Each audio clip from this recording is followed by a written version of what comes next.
The energy in the theater was palpable that night, as if every whisper, every shuffle of the program, contributed to the sense of excitement hanging in the air. Rachel sat next to me, her smile radiant beneath the dimming lights. She loved evenings like this, dressed in her black satin gown, her hair swept up in a flawless twist, always the center of attention even when she wasn't trying to be. As the house lights lowered and the first act began, I tried to focus on the stage. The play was supposed to be a modern retelling of some Shakespearean tragedy, Rachel's favorite kind of highbrow fare, but I found my attention wandering. Something was off. Rachel, who usually reveled in these moments, seemed distracted. She kept glancing over her shoulder, scanning the crowd behind us with a tension in her shoulders I hadn't noticed before. I leaned toward her, my voice barely a whisper. "Everything all right?" She nodded quickly, flashing me a tight smile, her eyes flickering back toward the stage.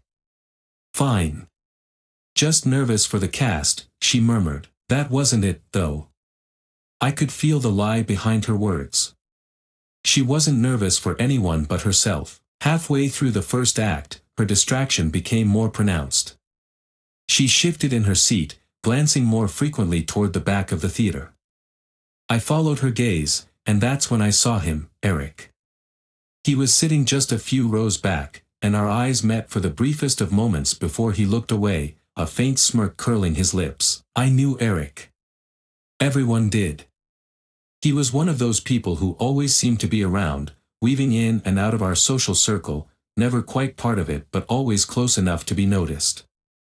He had that oily charm, the kind of guy who made deals with a handshake and left you wondering what he'd taken in return. As the first act ended and the house lights came up for intermission, Rachel was out of her seat before I could say a word, slipping away into the crowd with barely a glance in my direction. "I'll be back in a minute," she said over her shoulder, her voice rushed. "I need to use the restroom." But I wasn't a fool. Something was wrong, and I intended to find out what. I waited for a beat, then quietly followed her, weaving through the mingling audience, my heart pounding harder with each step. She had always been the composed one, the picture-perfect wife who never gave me reason to doubt her. But tonight, I could feel the cracks widening. I spotted her just outside the theater doors, down a dimly lit corridor, her back to me. Eric was with her. At first, they stood close, their heads bent together in hushed conversation. I couldn't hear what they were saying, but I saw the way Rachel's hand lingered on his arm. My stomach twisted, a wave of nausea rising as I stood frozen in place, half hidden behind the thick velvet curtains that lined the hall. Then it happened. She leaned in, and he met her halfway. It wasn't a casual kiss. It was the kind of kiss that spoke of something long simmering beneath the surface, of stolen moments and secrets I hadn't known existed. For a second, I couldn't breathe. The woman I had shared my life with, the woman I thought I knew better than anyone, was kissing another man, right in front of me. The world blurred, and for a moment, I wanted to storm over there, to grab Eric by the collar and demand answers. But I didn't. Instead, I stepped back into the shadows, my pulse thudding in my ears. I don't know how long I stood there, but eventually, I found myself walking back into the theater. I sat back down in my seat, numb, my mind racing as I tried to make sense of what I had just seen. Rachel returned a few minutes later, her cheeks flushed, the same tight smile plastered on her face as she took her seat beside me. She didn't even look at me. I couldn't hold it in any longer. "Rachel," I whispered, leaning in close. "What the hell was that?" Her eyes flicked to me, startled, and for a moment, she said nothing. Then, in a voice barely above a whisper, she replied, "What are you talking about?" "I saw you. With Eric." My words came out colder than I intended. "You were kissing him." Her face paled. She glanced around the theater, as if someone might overhear, and then she turned back to me, her expression hardening. "David, please. Not here, not here." I shot back, my voice rising slightly. "Then where? Should we wait until intermission is over and we're back home, pretending everything is fine?" She exhaled, her gaze avoiding mine. "It's not what you think," she said quietly. "It's complicated." "Complicated? You were kissing another man." I don't think there's anything complicated about that. She opened her mouth to say something, but the lights dimmed, signaling the start of the second act. Her hand reached for mine, but I pulled away, feeling the chill of betrayal settle between us. We sat in silence for the rest of the play, the performance on stage a distant blur of voices and movement. I couldn't focus on anything but the tightness in my chest, the anger that simmered beneath the surface, waiting to explode. When the final curtain fell and the applause rang out, I stood up without looking at her. The crowd surged around us, but I didn't care. I needed to get out of there. Outside the theater, I turned to face her. "We're not going home together tonight," I said, my voice barely holding back the anger that threatened to spill over. Rachel's expression softened, her eyes pleading. "David, can we talk about this? Please, let me explain." "There's nothing to explain," I cut her off, my tone harsher than I'd intended. "You made your choice when you kissed him. Now I'm making mine." Her eyes filled with tears, but I didn't care. I walked away, leaving her standing alone beneath the marquee lights, the sound of applause still echoing faintly from the theater behind us. The days following the betrayal felt like a blur of anger and disbelief. I didn't return to our home after that night at the theater. Instead, I stayed in a hotel downtown, the cold silence of the room reflecting the numbness settling in my chest. The room was a far cry from the life Rachel and I had built together, our sleek apartment, our shared dinners, our intertwined routines. It all felt hollow now, like a facade I couldn't unsee. But what gnawed at me more than the betrayal itself was the secrecy. It wasn't just the kiss with Eric. It was the realization that Rachel had been leading a double life, one she'd kept hidden from me, our friends, and possibly even herself. And that was the part one couldn't let go. The day after the theater, I called in sick to work and spent the entire morning pacing the room, phone in hand, debating my next move. Confronting Rachel directly hadn't worked, but if she thought I was going to quietly walk away and pretend everything was fine, she was wrong. By noon, I'd made my decision. I couldn't bear the weight of what I knew alone. It was time for the truth to come out, and not just between Rachel and me. Our friends deserved to know what she'd done. Our families needed to understand why our marriage was falling apart. And if Rachel's carefully constructed social standing took a hit in the process, so be it. That evening, I sent a message to Rachel's closest friends, the ones we saw nearly every week at dinner parties, charity events, and gallery openings. The message was simple, but direct. "I think you all should know that Rachel has been seeing someone else. I saw her with Eric last night at the theater." It wasn't the first time. It didn't take long for the responses to flood in: confusion, disbelief, some thinly veiled attempts at damage control. But beneath all the words, I could sense the shift. The cracks in Rachel's perfect image were beginning to show. By the time Rachel called me that night, her voice was filled with panic. "David, what the hell did you do?" Her voice came through the phone, sharp and frantic. "Everyone is blowing up my phone. You didn't have to drag this out into the open like that." I took a breath, forcing myself to stay calm. "I'm done keeping your secrets, Rachel. You made a fool out of me, and now everyone knows it. You should have thought about that before you kissed Eric." There was a pause on the other end, then her voice softened, taking on that familiar pleading tone I'd heard so many times before. "David, listen to me. You don't understand." "Don't," I cut her off, feeling the anger flare up again. "Don't try to twist this into something it's not. You were having an affair. Plain and simple. Now everyone knows who you really are." "You're ruining my life," she snapped, her composure cracking. "You think this is just about you and me? My career, my reputation, it's all falling apart because of your selfish need for revenge." I laughed bitterly. "Revenge? No, Rachel. This is called consequences. You thought you could hide it forever, but now it's out in the open." She exhaled sharply, and I could hear the tension in her voice as she struggled to hold back tears. "David, please. Let's talk in person. We can work this out. You don't have to destroy everything." "Work this out?" I repeated, incredulous. "You think we can just work this out after what you did?" After you lied to me? To everyone. David, no, I interrupted again, my voice final. It's over, Rachel. I filed for divorce. You'll be hearing from my lawyer soon. Her silence on the other end was deafening. For a moment, I thought she might have hung up, but then she spoke, her voice barely above a whisper. You've really done it, haven't you? You're ending this. I didn't end this, I said, my tone cold. You did. I hung up the phone, feeling a strange mixture of relief and sadness wash over me. It was done. There was no going back now.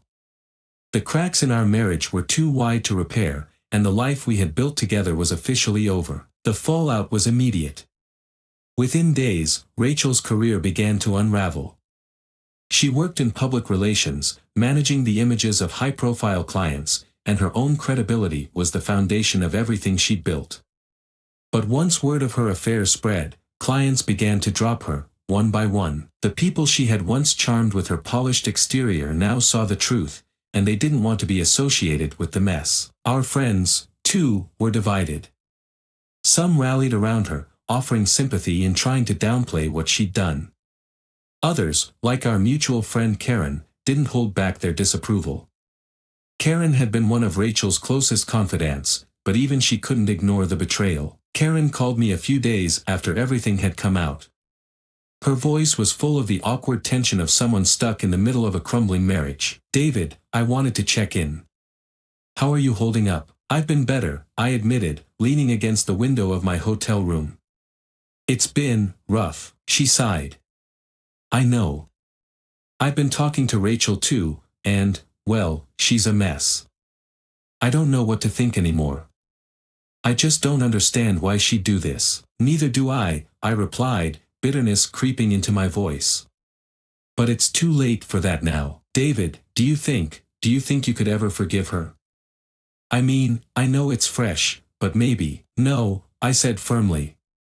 This isn't something I can forgive. She didn't just betray me, she lied to everyone. She's only sorry because she got caught. Karen was quiet for a moment, then she sighed. I guess I can't argue with that. I don't know.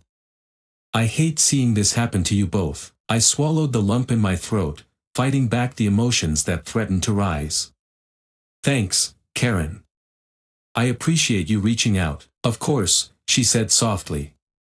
Just take care of yourself, okay? As I hung up the phone, I realized that even though Rachel's world was falling apart, I didn't feel victorious. There was no satisfaction in watching her social and professional life crumble. All I felt was emptiness. What we had was gone, and there was no fixing it. But as much as I wanted to move on, something kept nagging at me. There was more to this story than just an affair. Rachel wasn't the type to throw everything away for a meaningless fling. There was something deeper beneath the surface, and I was going to find out what. The days turned into weeks after the fallout from Rachel's affair, and I settled into an uneasy routine. I had moved out of the hotel and back into our apartment, though it felt more like a ghost town than a home. The silence echoed through the empty halls, the air heavy with memories of laughter and warmth that now felt like a cruel joke. Rachel had retreated into the shadows, her social life in ruins, and our friends had become skittish around her. I tried to focus on work, but every time I closed my eyes, I saw the image of her with Eric, her laughter, the way she had leaned into him. It was a relentless reminder of everything I had lost. Then, one evening, I received a call from Karen, her voice laced with concern. David, have you heard from Rachel lately? I leaned against the kitchen counter, running a hand through my hair. No, not since the divorce papers. Why? I'm worried. She hasn't been answering her phone or responding to texts. I tried stopping by her place, but it looks like she hasn't been home for days. I felt a knot tighten in my stomach. You think she's okay? I don't know. I just feel like something is off. I thought you might want to check in on her. I sighed, torn between concern and resentment. Why would she want to see me? She's the one who. David, Karen interrupted gently, it doesn't matter what happened. She might need help. Just go check on her, okay? I reluctantly agreed, knowing that I couldn't shake off the growing dread that something might be wrong. When I arrived at Rachel's apartment, a sense of unease washed over me. The usually vibrant space looked dull and lifeless. The door was slightly ajar, and I pushed it open, stepping inside cautiously. The air was stale, and the dim lighting made everything feel surreal. "Rachel?" I called out, my voice echoing in the silence. No response. I moved through the living room, taking in the disarray. The cushions were out of place, the coffee table littered with crumpled takeout containers and half-empty wine bottles. It was a stark contrast to the meticulous order she had always maintained. As I ventured further into the apartment, I knocked gently on the bathroom door. "Rachel? Are you in there?" Still nothing. I opened the door slowly and peered inside. Empty. I felt a rush of panic as I made my way to the bedroom. The door was closed, and I knocked softly. "Rachel, it's David. Can we talk?" Silence. With a growing sense of dread, I opened the door. The bedroom was dark, the curtains drawn tightly. The bed was unmade, and Rachel's clothes were strewn about the floor. But there was no sign of her. I stepped further inside, searching the room, my heart racing. Then, my phone buzzed in my pocket. It was a message from Karen. "I've been trying to reach Rachel's family, but no one knows where she is. This isn't like her." I stared at the screen, my mind racing. Where could she be? Had she gone off with Eric? The thought made my stomach churn, but something told me that wasn't the case. I suddenly felt the weight of dread press down on me. As I stood in the middle of her bedroom, my mind racing with possibilities, I caught sight of her laptop on the desk, still open. My curiosity piqued. I stepped closer and hesitated for a moment before glancing at the screen. Emails. Notifications. But one message caught my eye, an exchange dated just a few days prior. The subject line read, "Meeting, urgent." I clicked it open, my heart pounding as I scanned the text. It was a conversation between Rachel and an anonymous sender discussing an investigation into a major corruption scandal that involved powerful people in the city. "What the hell?" I muttered, reading the words again. My heart raced as I pieced together the fragments. Rachel had been involved in something far deeper than I had realized. I typed the sender's email address into my phone, hoping to find some clue to what had happened to her. I needed to know more. Just then, I heard the faint sound of footsteps in the hallway. My heart leapt, and I rushed out of the bedroom. "Rachel?" As I stepped into the living room, the door swung open, and a familiar face appeared, Eric. He looked just as surprised to see me, his eyes wide with confusion. "What are you doing here?" he asked, his voice edged with irritation. "I could ask you the same thing," I shot back, trying to keep my anger in check. "Where's Rachel?" His expression shifted, and I could see the tension building beneath his calm facade. "I don't know. I haven't seen her since, well, you know." "Cut the crap, Eric," I snapped. "This is serious. She's missing. You need to tell me what you know." He hesitated, glancing around the apartment before stepping closer, lowering his voice. "Look, David, I'm not her keeper. I didn't force her to do anything. If she's missing, it's not my fault." "Maybe not, but you were in her life, and you need to start talking." Eric's jaw clenched, and he took a step back. "I didn't know about any of this investigation. She mentioned it in passing, but I didn't think anything of it. She seemed fine when I saw her last." "Fine? She's not fine, Eric. She's gone. You need to help me find her." At that moment, I saw a flicker of guilt cross his face. "All right. Maybe I can help, but it's going to be risky. There are people involved in this who won't take kindly to her digging around." "Then what are we waiting for?" I said, determination igniting within me. "We need to figure this out. If Rachel is in trouble, I won't just stand by and let her disappear without a fight." Eric hesitated for a moment, then nodded, his expression shifting from defiance to reluctant agreement.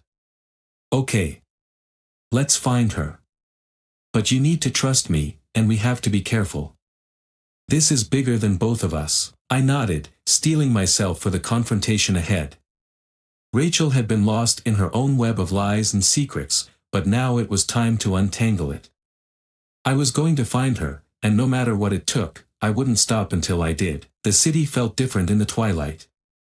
The lights twinkled against the darkness like distant stars, but beneath the surface, shadows lurked, and secrets festered.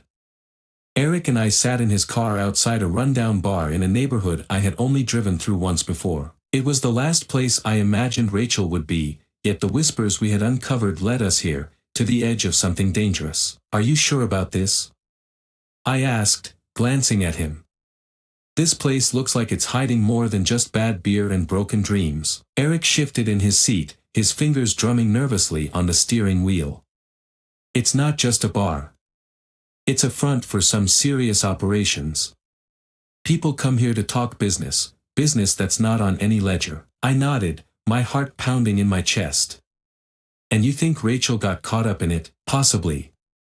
She was digging deep into that corruption scandal.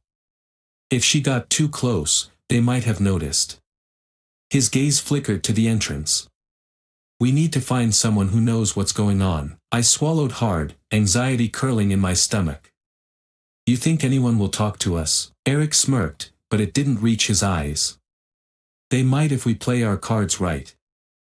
Follow my lead, and keep your head down. If they suspect we're looking for trouble, we'll find it." Taking a deep breath, I followed Eric into the bar. The air was thick with smoke and the scent of stale beer. Dim lighting cast shadows across the faces of a rough crowd. I scanned the room, noting the mix of locals and outsiders, all of them with stories etched into their faces. "Over there," Eric said, nodding toward a corner table where a grizzled man sat, nursing a drink. "That's Tony. He knows everyone around here." "Great. Let's go talk to him," I said, trying to sound more confident than I felt. We approached Tony's table, and he looked up with narrowed eyes. "What do you want?" His voice was gravelly, like it had been worn down by years of smoking and bad choices. "Tony, we're looking for information," Eric said, leaning casually against the table. "We heard you know things." "Things?" Tony raised an eyebrow, his interest piqued. "Depends on what you're willing to pay." "Information about Rachel," I said, trying to keep my voice steady. "She's gone missing, and we think she got involved with some dangerous people. We need to find her." Tony's demeanor shifted slightly, and he leaned back, considering us. "Rachel, huh? Pretty girl. Smart too. She was poking around where she shouldn't have been. Do you know where she is?" I pressed, frustration bubbling under the surface. "Maybe I do," Tony replied, his tone slippery. "But nothing comes for free, boys. You want answers, you have to give something in return." I shot a glance at Eric, who nodded slightly. "What do you want?" Eric asked. Tony leaned in closer, his voice dropping to a conspiratorial whisper. "I need you to do a little favor for me. There's a shipment coming in tonight, and I want you to intercept it. Make sure it doesn't reach the boss." I felt a surge of anger. "You're asking us to do your dirty work? What kind of favor is that?" "Just a simple delivery. You help me, and I'll help you find Rachel," Tony said, a sly smile creeping across his face. "It's either that or I sit here and enjoy my drink while you walk away empty-handed." I hesitated, weighing the risks. But if it meant finding Rachel, I couldn't walk away. "Fine," I said finally, "we'll do it. But you'd better keep your end of the deal." "Good," Tony replied, smirking. "I'll send you the details. Just remember, if you get caught, I don't know you. You're on your own." After leaving the bar, I felt a mixture of dread and adrenaline coursing through me. "Do you really think this will help us find her?" I asked Eric, my voice shaky. "It has to," Eric replied, his face grim. "If Rachel was involved with Tony, she might have been onto something big. We just need to be careful." "Careful?" I scoffed. "This whole thing feels reckless. We're walking into a situation we know nothing about." "We're not walking into it blindly," Eric said, his tone sharp. "We have a plan. Just stick to it, and we'll get through this." As we drove through the dark streets, I couldn't shake the feeling that we were in over our heads. I needed to focus, not just for Rachel's sake, but for my own. I couldn't let the weight of this investigation crush me like it had crushed her. Later that night, we arrived at a warehouse near the docks. The air was heavy with the smell of salt and oil, and the shadows loomed larger than ever. Eric and I parked the car a safe distance away, the faint sounds of machinery echoing in the distance. "All right," Eric said, glancing at his phone for the location details. "The shipment should be coming in through that loading dock. Do we have a plan for what happens next?" I asked, my heart racing. "We wait for the truck to arrive, then we take whatever's inside," Eric replied, his voice steady. "Once we have it, we can barter with Tony for Rachel's location." The darkness enveloped us as we approached the loading dock, our footsteps silent against the concrete. I felt a mix of dread and determination. This was it, the moment that could lead us to her. But as we crept closer, I caught sight of several figures standing by the truck. "Wait," I whispered urgently, pulling Eric back. "There are too many of them," he cursed under his breath. "We'll need a distraction. If they see us, this whole thing could go south fast." "Let me think," I said, scanning the area. An idea sparked in my mind. What if I create a diversion? I can throw something to get their attention. Eric's eyes widened. "That's risky. What if you get caught?" "I'd rather take my chances than let them know we're here," I said firmly.